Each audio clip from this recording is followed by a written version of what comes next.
আজকে আমাকে পাত্রপক্ষ দেখতে আসবে। ঠিক দেখতে আসবে বললে ভুল হবে। আমাকে ছেলে নাকি অলরেডি পছন্দ করেছে, আর শুধু বিয়ের তারিখ ঠিক করতে আসবে। ছেলে নাকি পুলিশ। আমার তো শুনে ভয় করছে।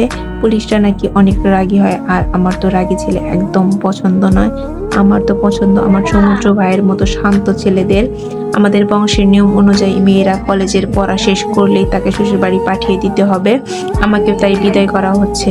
ও আপনাদের তো আমার পরিচয় দিতেই ভুলে গেছি।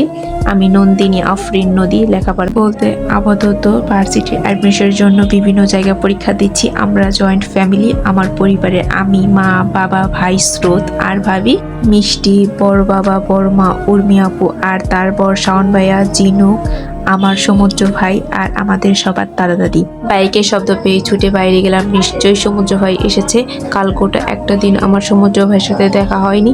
সমুদ্র ভাইয়ের সাথে আজ কয়েকদিন হলো তেমন দেখাই হয় না। বাইরে গিয়ে দেখি আমার সমুদ্র ভাই এসেছে।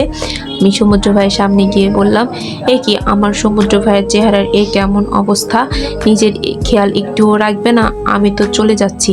তখন তোমার কে খেয়াল রাখবে শুনি? যাচ্ছিস তো যা না, কে আটকেছে? বিয়ে করার জন্য তো লাফাচ্ছিস। তোর কি একটুও লজ্জা করছে না? এভাবে নিজের বিয়ের কথা নিজেই ঢাক ঢোল পিটিয়ে বলছিস? অসভ্য কথাকার। রাগেশ্বরে কথাগুলো বলেই হনহনিয়ে ঢয়ডুম ত্যাগ করলো সমুদ্র ভাই। এদিকে আমি বোকার মতো ঠায় দাঁড়িয়ে আছি। কি হলো ব্যাপারটা?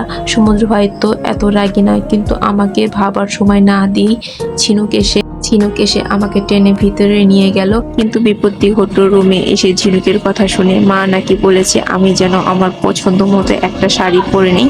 কিন্তু সমস্যা হলো আমি শাড়ি পছন্দই করতে পারছি না। তাও কষ্ট করে 3-4টা শাড়ি পছন্দ করে সমুদ্র ভাইয়ের ঘরের দিকে দৌড় লাগালাম। সমুদ্র ভাইয়ের ঘরে এসে দেখি সমুদ্র ভাই এক হাত চোখের উপর রেখে শুয়ে আছে। সমুদ্র ভাইকে একবার ডাকার পরও কোনো সাড়া না পেয়ে হাতের শাড়িগুলো বিছানার উপর ছুঁড়ে ফেলে সমুদ্র ভাইয়ের পাশে বসে সমুদ্র ভাইকে 2 হাতে ঝাঁকাতে লাগলাম। সাথে জোরে জোরে সমুদ্র ভাইকে ডাকতে লাগলাম। আমার ঝাঁকানোতে সমুদ্র ভাই উঠে বসে একটু রাগে কণ্ঠেই বলল, কি হয়েছে? ষাঁড়ের মতো চেঁচাচ্ছিস কেন? আমি সমুদ্র ভাইয়ের দিকে করুণ দৃষ্টিতে তাকিয়ে বললাম, ও সমুদ্র ভাই, তুমি এত রাগ করছো কেন? তুমি তো এত রাগ করো না। তুমি আমার সাথে এমন করছো কেন? তুমি না বরফের মতো ঠান্ডা, হঠাৎ আগ্নেয়গিরির মতো ফুটছো কেন? আমার কথায় সমুদ্র ভাই একটু শান্ত হয়ে বলল, কি বলবি? তাড়াতাড়ি বলে চোখের সামনে থেকে দূর হ। বললেই হলো নাকি? তুমি বললে আর আমি দূর হলাম? তুমি তো জানো তোমার কথা আমার গায়ে লাগে না। শুধু একটু শান্তভাবে কথা বলো। তুমি তো জানো আমি রাগী মানুষকে ভয় পাই। আচ্ছা বল। আমি শাড়িগুলো নিয়ে সমুদ্র ভাইয়ের সামনে রেখে বললাম, কোনটা পরবো? কেন পরবি?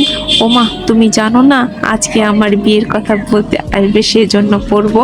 আমার কথা শুনে সমুদ্র ভাই শাড়িগুলো উল্টে পাল্টে দেখতে লাগলো। কিছুক্ষণ শাড়িগুলোকে নিবিড়ভাবে পর্যবেক্ষণের পর সমুদ্র ভাই আমাকে বললেন, এগুলো একটাও না, রুমে গিয়ে একটা কালো শাড়ি পরে নে যা। আমি নাক মুখ কুঁচকে বললাম, কালো শাড়ি? আসলে তুমি তো জানোই আমার গায়ের রং একটু চাপা, তাই বড় মা কালো রঙের শাড়ি পরতে নিষেধ করেছিল। আমায় নাকি কালো শাড়ি পরে একদম ভালো লাগে না। সমুদ্র ভাই গা ছাড়া ভাব নিয়ে বিছানায় শুতে শুতে বলল, তো যা ইচ্ছে পর। কে নিষেধ করেছে তোকে? আমার কথা যখন শুনবি না তখন আমার কাছে এসেছিলিস কেন? আর তোকে যে বলেছে যে তোকে কালো শাড়ি পরে ভালো লাগে না, সে তোকে ভালোভাবে দেখে। শাহনেওয়াজ বাড়ির রান্নাঘরে গৃহিণীরা অতিথিদের আপ্যায়নের জন্য রান্না করতে ব্যস্ত। বাড়ির কর্তাদের নির্দেশ, অতিথিদের আপ্যায়নে যেন কোনো ত্রুটি না থাকে। আজকে গৃহিণীরা যে যার বেস্ট ডিশ রান্না করছে, আর নাস্তার দায়িত্বে আছে আমার ভাবি। ভাইয়া রান্নাঘরে গিয়ে ভাবিকে তাড়া দিয়ে বলল, মিষ্টি, আরো কত সময় লাগবে তোমার নাস্তা বানাতে? ওনাদের কিন্তু আসার সময় হয়ে গিয়েছে। এই তো হয়ে গেছে। ভাইয়া বড় মাকে উদ্দেশ্য করে বলল, কি গো বড় মা, তোমার ছেলে কোথায়? সকাল থেকে দেখছি না ওকে। আমি আর শাওন ভাইয়া খেটে খেটে মরছি, আর ওনার কোনো খবরই নেই। বড় মা প্রতিবারের মতো খিটখিটে মেজাজে বলল, সমুদ্র মনে হয় নদীর চলে যাওয়ার সুখে পাথর হয়ে গেছে। দেখো না ওদের কত মিল। ওদের কথার মাঝেই সমুদ্র ভাই এসে বলল, আরে কার সুখে পাথর হয়ে গেছে শুনি? তুমি তো দেখছি অমাবস্যার চাঁদ হয়ে গেছো। আরে তা কেন হবে? একটু ক্লান্ত ছিলাম তাই রেস্ট নিচ্ছিলাম। আমরা তো ভাবলাম যে তুমি নদীর শোকে পাথর হয়ে গেছো। আমার মা বলল, সত্যি তো? মেয়েটা কত দূর চলে যাবে না জানি, কতদিন পর পর দেখতে পাবো। একটু কাছেও রাখতে পারলাম না মেয়েটাকে। মার কথা শুনে পাশের বাড়ির এক আন্টি বলল, তা ভাবি মেয়েকে এত দূর পাঠাচ্ছেন কেন? বাড়িতেই তো ভালো ছেলে আছে। আর আন্টিকে তার কথা পূরণ করতে না দিয়েই সেখানে উপস্থিত হলো আমার হিটলার বাবা আর বড় বাবা। বড় বাবা গম্ভীর কণ্ঠে আন্টিকে বলল, প্রতিবেশীর মতো থাকুন, পারিবারিক বিষয়ে কথা বলতে আসবেন না। না ভাই, আমি তো আসলে সমুদ্রের কথা বলছিলাম। ও কত ভালো ছেলে, আর আমাদের নদীও কত ভালো। নদী দূরে চলে যাবে বলে ভাবি কষ্ট পাচ্ছিল, তাই বলছিলাম আর কি। আপনি হয়তো জানেন না যে আমাদের বংশ নিজেদের মধ্যে বিয়ের নিয়ম নেই। আমাদের যে সে বংশ নয়, শাহনেওয়াজ বংশ, আর আমাদের কাছে বংশের নিয়মই সব। আর যে সেই বংশের নিয়ম অমান্য করবে তার পরিণতি কি হয় সেটা নিশ্চয়ই আপনার অজানা নয়। আপনাদের বলি, আমাদের বংশের নিয়ম ভাঙার শাস্তি। আমার ফুপি এই বংশের প্রচলিত নিয়ম ভেঙে তার চাচাতো ভাইয়ের সাথে পালিয়ে বিয়ে করেছিল, যার ফলস্বরূপ আমার ফুপিকে বিয়ের 20 বছর পরেও আমার বাবা, বড় বাবা ফুপিকে এই বাড়িতে আসতে দেওয়া তো দূর, ফুপির সাথে কথা পর্যন্ত বলে না। ফুপি কতবার এসে কান্নাকাটি করেছে, এমনকি দাদুর পা অবধি ধরেছে। দাদি একবার দাদুকে বলেছিল ফুপিকে মেনে নেওয়ার কথা, তখন দাদু দাদিকে বলেছিল যে ফুপির সাথে সম্পর্ক রাখবে, তার এই বাড়ি কোনো জায়গা হবে না। ফুপির সাথে মাঝে মধ্যে আমাদের ভাই বোনদের কথা হয়, কিন্তু সেটা বাড়ির বড়দের আড়ালে। বড় বাবার করা অপমানের পর আন্টি সেখান থেকে চলে গেলেন। আন্টি যেতেই বাবা মাকে ধমক দিয়ে বললেন, মেয়েকে ছাড়া যখন থাকতেই পারবে না তখন বিয়ে দিচ্ছ কেন? ঘরে বসিয়ে রাখো। দরজার এক পাশে দাঁড়িয়ে আমি সবই শুনলাম, কিন্তু বুঝতে পারিনি যে পরবর্তী আক্রমণটা আমার ওপর হবে। বাবা আমাকে দেখে বললেন, তুমি এখানে কি করছো? বড়দের কথার মাঝে থাকতে নিষেধ করছি না, যাও ঘরে যাও। ও আপনাদের আমার আরেকটা বিশেষ গুণের কথা বলি, সেটা হলো সমুদ্র ভাই ছাড়া আমাকে কেউ সামান্য কিছু বললেই আমার চোখ দিয়ে ঝর্ণা ঝরে। এবারে তার ব্যতিক্রম হলো না। ভাইয়া আমার কাছে এসে আমাকে এক হাতে আগলে নিয়ে বাবার উদ্দেশ্য করে বলল, ওকে আপনার এখনো ছোট মনে হয়? বিয়ে দিয়ে তো দূরে পাঠিয়ে দিচ্ছেন, এই কটা দিন না হয় একটু ভালো করে কথা বললেন, খুব তো ক্ষতি হবে না তাতে। আর মাকে বলছিলেন না যে কষ্ট কেন হচ্ছে? কষ্ট হওয়াটা স্বাভাবিক নয় কি? অবশ্য আপনারা কিভাবে বুঝবেন? মন আছে নাকি আপনাদের? আপনাদের তো শুধু বংশ আর বংশ আর বংশ, আর জীবনে কি হলো তাতে আপনাদের কি আসে যায়? কথা শেষ করেই ভাইয়া আমাকে নিয়ে চলে আসে ওপরে। এখন আপনাদের বলি ভাইয়ার আমার বাবা মা আর বড় বাবার উপর এত রাগের কারণ। ভাইয়া উর্মি আপুকে পছন্দ করত, সাহস করে বলেও ছিল কথাটা।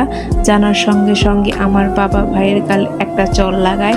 ভাইয়া তখন সবে মাত্র ভার্সিটির 3rd ইয়ারে।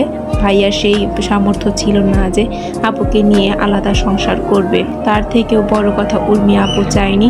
যদি উর্মি আপু চাইতো তাহলে হয়তো ভাইয়া কোনো না কোনো ব্যবস্থা ঠিকই করতো, কিন্তু উর্মি আপু পরিবারের বিরুদ্ধে গিয়ে ভাইয়ার সাথে যেতে রাজি হয়নি। কিছুদিনের মধ্যে বড় বাবা আর বাবা মিলে উর্মি আপুর বিয়ে ঠিক করে শাওন ভাইয়ের সাথে। ভাইয়া প্রথম খুব কষ্ট পেত, কিন্তু তারপর ধীরে ধীরে ঠিক হয়ে গেছে। বলতে গেলে সেটা পুরোটাই মিষ্টি ভাবের অবদান। ভাইয়া আর উর্মি আপুর বিয়ে না হওয়াতে দুজনের কেউ অখুশি নেই, কারণ মিষ্টি ভাবি আর শাওন ভাইয়া দুজনে খুব ভালো, দুজনই দুজনের জন্য বেস্ট। এখন আমি আমার হবু শ্বশুরবাড়ির লোকজনদের সামনে বসে আছি। আমার হবু বরকে আমার একদম পছন্দ হয়নি, দেখলেই যেন কেমন ভয় লাগে, না জানি এর সাথে থাকবো কিভাবে। হঠাৎই আমার হবু বর আমাকে প্রশ্ন করলো, পড়াশোনা কত দূর করেছো? আমি খুবই কোমল গলায় উত্তর দিলাম, এইচএসসি কমপ্লিট করেছি, এখন ভার্সিটিতে অ্যাডমিশনের জন্য পরীক্ষা দিচ্ছি। কে পারমিশন দিয়েছে তোমাকে? তার হঠাৎ এমন প্রশ্নে আমি সহ সবাই অবাক হই। শাওন ভাই তাকে বলল, কে পারমিশন দিয়েছে মানে? ওর ফ্যামিলি পারমিশন দিয়েছে। ফ্যামিলি পারমিশন দিলে তো হবে না, আমি বিয়ের পর আমার বউকে পড়াশোনা করাতে অ্যালাউ করবো না। আর ও পড়াশোনা করে করবেটা কি? আমার তো টাকা পয়সার অভাব নেই যে জব করতে হবে। এতক্ষণ নীরব দর্শকের ভূমিকা পালন করাতে থাকা আমার সমুদ্র ভাই হঠাৎই বলে উঠল, আপনার কি মনে হয় সবাই শুধু চাকরি করার জন্য পড়াশোনা করে? টাকা পয়সার অভাব কিন্তু আমাদেরও নেই, কিন্তু তাই বলে কি আমরা ওর পড়াশোনা বন্ধ করেছি? ওর যদি ইচ্ছা হয় তাহলে ও অবশ্যই পড়াশোনা করবে এবং চাকরিও করবে। প্রত্যেকটা মেয়েরই আত্মমর্যাদাশীল হওয়া দরকার। আর আপনি নিজে একজন শিক্ষিত মানুষ হয়ে কিভাবে এই কথাটা বলতে পারেন? বড় বাবা সমুদ্র সমুদ্র ভাইকে থামিয়ে দিয়ে বললেন ও কিছুদিন পর ওই বাড়ির বউ হবে, সুতরাং ওরা যা চাইবে তাই হবে। ওরা যদি না চায় তাহলে নদী পড়াশোনা করবে না। বড় বাবার কথা শুনে আমি মনে মনে খুব খুশি হয়েছি, কিন্তু মনে হচ্ছে সমুদ্র ভাই সবটা বিগড়ে দিবে। সমুদ্র ভাই চুপ থাকো না, তুমি তো জানো আমি পড়াশোনা করতে চাই না। ভালোই তো হবে, বিড়বিড় করে কথাগুলো বললাম আমি। এরই মাঝে আবার আমার হবু শাশুড়ি আমাকে প্রশ্ন করলো, তা রান্না বান্না জানো তো? আমি সম্মতি জানিয়ে বললাম জি পারি। এদিকে আমার কথা শুনে সবার চক্ষু চড়ক গাছ, আমি নাকি রান্না পারি। আমার হবু শাশুড়ি মা আবার জিজ্ঞেস করলেন তা কি পারো? আমি বললাম কফি আর অমলেট। আমার কথা শুনে আমার হবু বর অবাক হয়ে আমাকে বলল, কফি আর অমলেটকে কেউ রান্না বলে? এত বড় মেয়ে হয়েছো তাও রান্না করতে পারো না? বিয়ের পর তাহলে আমাকে রান্না করে খাওয়াবে কে? আমি বাইরের রান্না একদম খেতে পারি না। আমার হবু বরের এমন কথা শুনে ভাইয়া তাকে উদ্দেশ্য করে বলল, আসলে ও অনেক আদরে বড় হয়েছে, আমরা কেউ ওকে কখনো রান্না করে ঢুকতে দেইনি। আস্তে আস্তে শিখে যাবে। ততদিনে তুমি না হয় একটা কাজের লোক রেখে নিও। তোমাদের তো আর টাকা পয়সার সমস্যা নেই, আর সমস্যা হলে আমাদের বলতে পারো, আমরা ব্যবস্থা করে দিব। যদি কাজের লোকের হাতের রান্নাই খেতে হয় তাহলে বিয়ে করছি কেন? ভাইয়া আরো কিছু বলতে যাবে তার আগেই বাবা ভাইয়াকে থামিয়ে দিয়ে আবার হবু বরের উদ্দেশ্য করে বলল, তা বাবা তোমার ছুটি আর কয়দিন আছে? এই তো আঙ্কেল আর সপ্তাহ খানেক আছে, সেজন্য আমি চাচ্ছি বিয়েটা 2 দিনের মধ্যে করে নিতে। ভাইয়া বলল, এত তাড়াতাড়ি কিভাবে ব্যবস্থা করব সব? আমার একটা মাত্র বোনের বিয়ে বলে কথা। বাবা বেশ বিরক্ত নিয়ে বলল, আহা তুমি চুপ করো তো, ওনারা যদি ব্যবস্থা করতে পারে তাহলে আমরাও করতে পারবো। তাহলে বাবা আগামী সোমবারে বিয়ের ডেট ফাইনাল করি। হ্যাঁ আঙ্কেল, আমার কোনো সমস্যা নেই। এবার আমার হবু শ্বশুর মশাই আমার বাবাকে বলল, তা ভাই মেয়েকে দেওয়ার জন্য নিশ্চয়ই আপনারা অনেক কিছু ঠিক করে রেখেছেন, আমাদের কিন্তু কোনো চাহিদা নেই। গল্পটি কেমন হয়েছে অবশ্যই কমেন্টের মাধ্যমে জানাবেন, আর গল্পটি ভালো লাগলে অবশ্যই লাইক কমেন্ট শেয়ার করবেন। আর এই ফুল গল্পটি আপনারা দেখতে পাবেন গল্প কথা ইউটিউব চ্যানেল সার্চ দিলে আপনারা পেয়ে যাবেন। ধন্যবাদ।